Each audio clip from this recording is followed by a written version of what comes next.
They survived missiles, but can they survive themselves? Inside the US Navy, a new crisis is rising. Fire breaks out where power should reign. Is the strongest Navy losing control? They fought for 9 months straight. But now, the real battle is inside. They destroyed drones like nothing. So why are problems exploding on board? A sudden fire shocks the USS Eisenhower. Is this just an accident or a warning? Imagine fighting wars on an empty stomach. Food shortages hit US warships. The supply chain is breaking. And warships are feeling the pressure. A fire that burned for 30 hours straight. What went wrong on America's most advanced carrier? No food, no mail, no relief.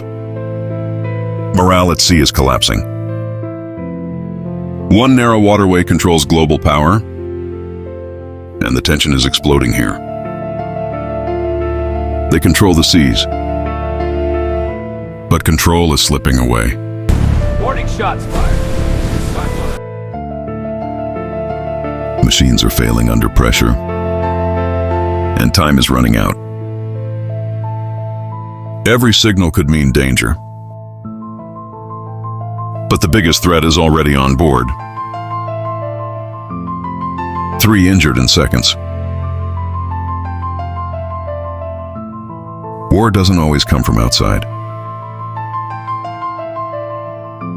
Even giants need repair. But can they recover in time? This isn't just a war. It's a test of endurance. No messages from home.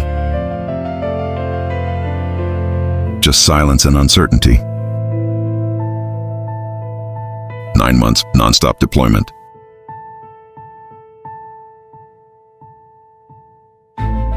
How long can humans endure this?